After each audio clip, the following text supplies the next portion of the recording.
भक्तजनों, माताओं, बहनों, सादर जय श्री कृष्ण।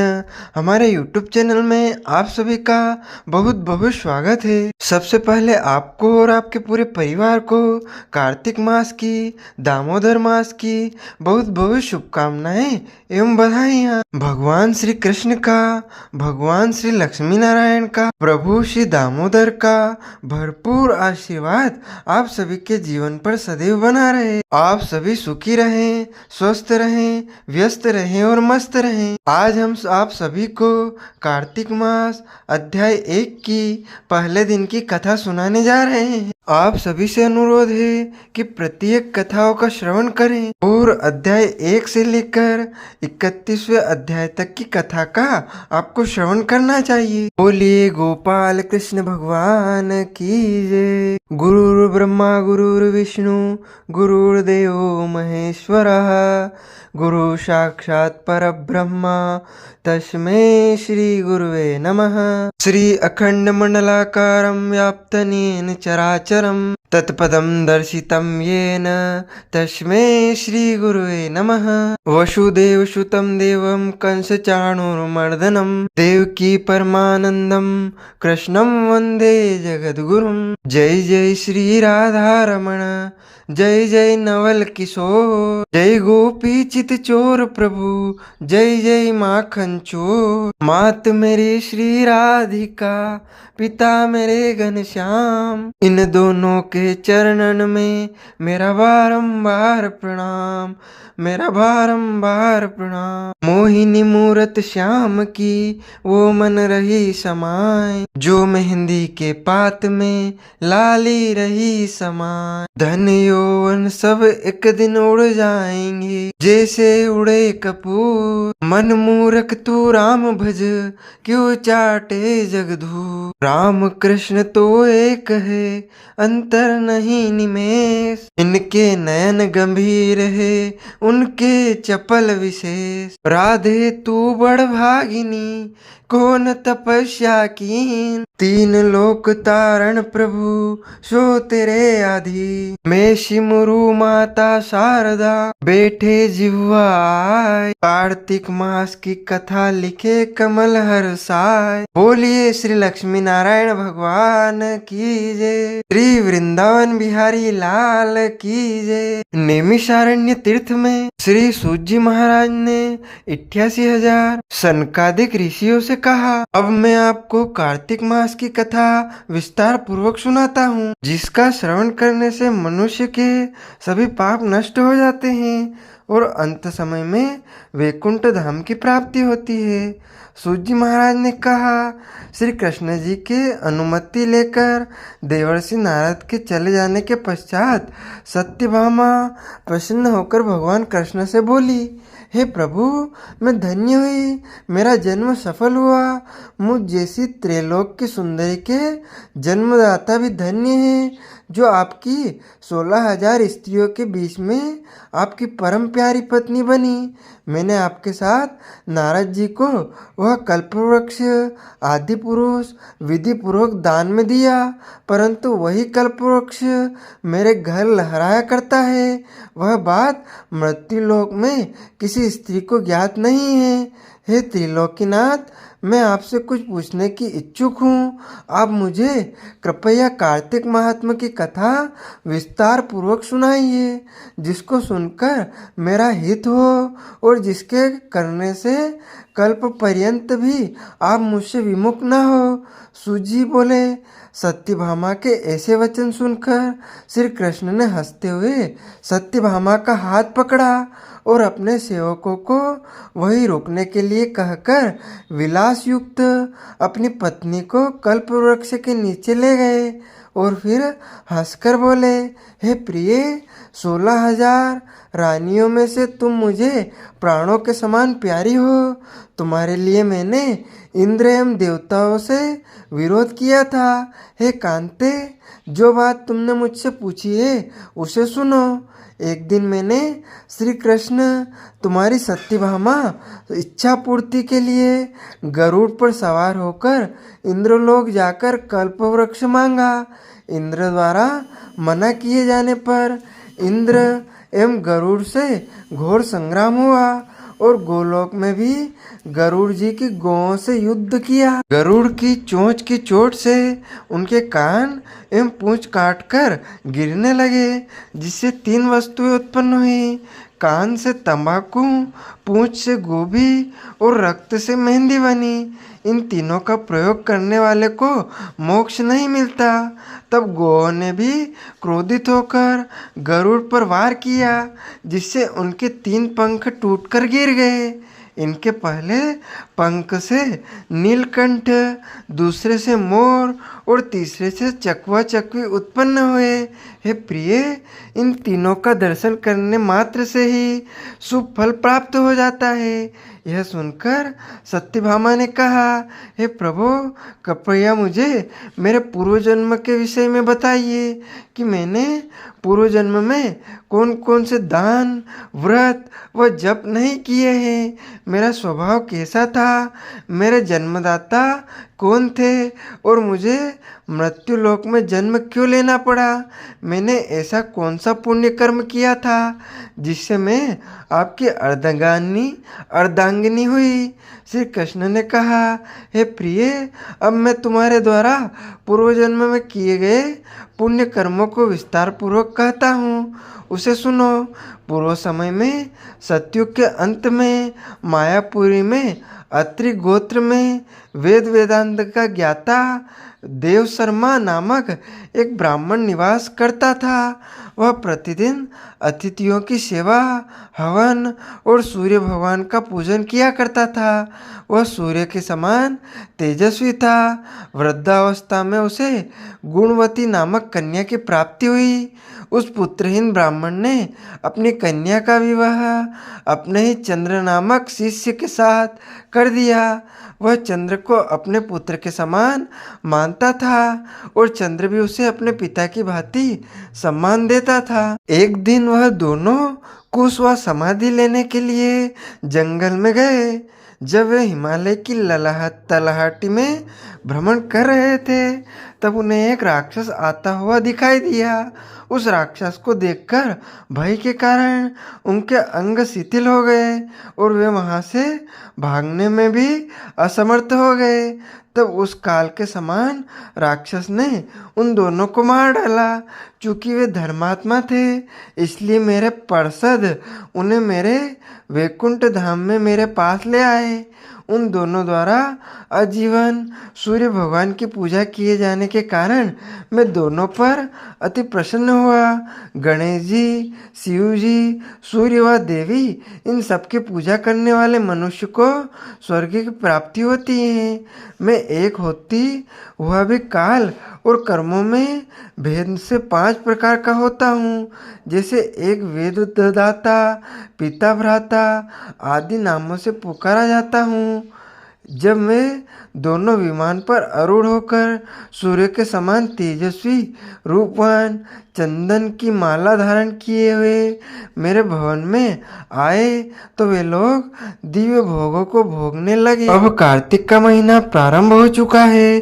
कार्तिक स्नान भी शुरू हो चुका है। इस माह को बहुत ही पवित्र महीना माना गया है। इस माह में भगवान विष्णु अपनी योग निद्रा से देव उठनी एकादशी के दिन जागते हैं और तब सभी प्रकार के मांगलिक कार्य भी आरंभ हो जाते हैं। इसी कार्तिक मास में दीपावली का महापर्व आता है। पुराणों में कार्तिक मास की महिमाओं का वर्णन बड़े ही विस्तार पूर्वक मिलता है। इस माह में दीपदान, स्नान, भगवान श्री विष्णु की पूजा और तुलसी जी की पूजा और पौराणिक कथा सुनने का बहुत पुण्य फल प्राप्त होता है। कार्तिक मास की कथा, जो कि एक लौकिक कथा आती है, उसमें एक समय में एक नगर में एक ब्राह्मण दंपति रहते थे। वे दोनों प्रतिदिन 7 कोस दूर गंगा और यमुना नदी में स्नान करने आते थे। इतनी दूर आने जाने से ब्राह्मण की पत्नी थक जाती थी। एक दिन उसने अपने पति से कहा कि हमारा एक पुत्र होता तो कितना अच्छा रहता। पुत्र के बहू आती तो हमें घर वापस जाने पर खाना बना हुआ मिलता और बहू घर का काम भी कर देती। अपनी पत्नी की बात सुनकर ब्राह्मण ने कहा कि तूने बात तो सही कही है, चल मैं तेरे लिए बहू ला ही देता हूँ। ब्राह्मण ने कहा कि एक छोटी पोटली में आटा डालकर कुछ मोहरे रख दे। ब्राह्मण कहे अनुसार उसने पोटली बांधकर दे दी। पोटली लेकर ब्राह्मण चला गया। ब्राह्मण सफर के दौरान यमुना के किनारे बहुत ही सुंदर लड़कियां दिखाई दी। वे रेत में घर बनाकर खेल रही थी। उनमें से एक लड़की ने कहा कि मैं अपना घर नहीं बिगाड़ूंगी, मुझे तो रहने के लिए ये घर चाहिए। लड़की की बात सुनकर ब्राह्मण मन ही मन सोचने लगा कि बहू बनने के लिए यही लड़की उचित है। जब वो लड़की जाने लगी तो ब्राह्मण भी उसके पीछे पीछे उसके घर तक चला गया। वहां जाकर ब्राह्मण ने उस लड़की का से कहा, बेटी कार्तिक मास चल रहा है, इसीलिए मैं किसी के घर खाना नहीं खाता। मैं अपने साथ आटा लेकर आया हूँ। तुम अपनी माता से पूछो कि क्या वह मेरे लिए आटा छानकर 4 रोटी बना देगी। यदि वह मेरा आटा छानकर रोटी बनाएगी तो ही मैं रोटी खा लूंगा। लड़की ने जाकर अपनी माँ को ये सारी बात बताई। माँ ने कहा, उचित है, जाकर ब्राह्मण देव से कह दो कि वह अपना आटा दे, देल में रोटी बना दूं। जब वह आटा छानने लगी तो आटे में से मोहरें निकली। वह सोचने लगी कि जिस आटे में इतनी मोहरें हैं उसके घर में कितनी मोहरें होगी। जब ब्राह्मण खाना खाने बैठा तो लड़की की माँ ने उस ब्राह्मण से पूछा, क्या आपका कोई लड़का है और क्या आप उस लड़के की सगाई करने जा रहे हो। यह सुनकर ब्राह्मण ने कहा कि मेरा लड़का तो काशी में पढ़ने गया हुआ है, लेकिन यदि तुम कहो तो खांड कटोरे से विवाह करके तेरी बेटी को अपने साथ ले जाऊं। लड़की की माँ ने कहा, ठीक है ब्राह्मण देव। इस पर लड़की की माँ ने लड़की की खांड कटोरे से शादी करके ब्राह्मण के साथ भेज दिया। ब्राह्मण ने घर जाकर कहा, रामू की माँ दरवाजा खोलकर देख, मैं तेरे लिए बहू लेकर आया हूँ। ब्राह्मण की पत्नी भीतर से ही बोली, हमारे तो कोई बेटा बेटी नहीं है तो बहू कहाँ से आए।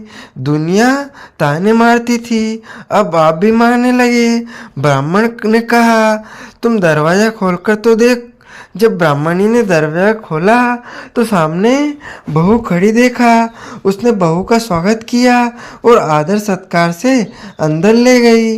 अब जब ब्राह्मण अपनी पत्नी के साथ नदी स्नान करने आता तो पीछे से बहू घर का सारा काम करके और खाना बनाकर रखती थी। वह उनके कपड़े धोती और रात को हाथ पैर भी दबाती। इस तरह बहुत दिन बीत गए। ब्राह्मणी ने अपनी बहू से कहा कि बहू, कभी भी चूल्हे की आग मत बुझने देना और मटके का पानी खत्म मत होने देना। परंतु एक दिन चूल्हे की आग बुझ गई। यह देखकर बहू घबरा गई और भागी भागी अपनी पड़ोसन के पास गई और कहा कि मेरे चूल्हे की आग बुझ गई है, मुझे थोड़ी आग चाहिए। मेरे सास ससुर सुबह 5 बजे से गए हुए हैं, वह थके हुए घर आएंगे, इसलिए मुझे उनके लिए खाना बनाना है। यह सुनकर पड़ोसन ने कहा कि तू तो बावली है, तुझे यह दोनों मिलकर पागल बना रहे हैं। इनको कोई पुत्र नहीं है, ये निसंतान है। बहू ने कहा, नहीं ऐसा मत बोलो, इनका बेटा तो बनारस काशी में पढ़ने गया हुआ है। इस पर पड़ोसन ने कहा कि यह तुझे झूठ बोलकर लाए हैं, मेरी बात सच मान, इनके कोई बेटा नहीं है। अब बहू पड़ोसन की बातों में आ गई और कहने लगी कि अब आप पाप की बात बताओ, मैं क्या करूं। पड़ोसन ने कहा कि करना क्या है, जब तुम्हारे सास ससुर आए तो जली हुई रोटियां बना कर देना और बिना नमक की दाल बना कर देना। खीर की कड़छी दाल में और दाल की कड़छी खीर में डाल देना। पड़ोसन ने उसे अच्छे से सीखा पढ़ा दिया। फिर जब उसके सास ससुर आए और घर आए है तो उसने ना तो उनका आदर सत्कार किया, ना ही उनके कपड़े धोए। जब उसने सास ससुर को खाना दिया तो सास बोली, बहू आज यह रोटियां जली हुई क्यों हैं और दाल भी अलूनी क्यों है? तब वह बहू ने पलट कर कहा कि एक दिन ऐसा खाना खा लोगे तो कुछ बिगड़ नहीं जाएगा तुम्हारा। सास और ससुर को खरी खोटी सुनाकर वह फिर से पड़ोसन के पास गई और बोली कि अब आगे क्या करना है। पड़ोसन ने कहा कि अब तुम सातों कोठों की चाबी मांग लेना। अगले दिन जब भी स्नान करने के लिए जाने लगे तो बहू अड़ गई कि मुझे तो सातों कोठों की चाबी चाहिए। तब ससुर ने कहा कि इसे चाबी दे दो। तब सासू ने बहू को चाबी दे दी। सास ससुर के जाने के बाद जब बहू ने दरवाजे खोले तो देखा कि किसी में अन्न भरा है, किसी में धन भरा है और किसी कोठे में बर्तन पड़े हैं। जब उसने सबसे ऊपर का सातवां कोठा खोला तो देखा कि शिवजी, पार्वती माता, गणेश जी, लक्ष्मी जी माता, पीपल पथवारी, कार्तिक के ठाकुर, राई दामोदर, तुलसी जी का बिड़वा, गंगा यमुना और 33 कोटि देवी देवता विराजमान हैं। वहीं पर एक लड़का चंदन की चौकी पर बैठा माला जप रहा है। यह देखकर उसने लड़के से पूछा कि तुम कौन हो? तब लड़का बोला कि मेरा तेरा पति हूँ।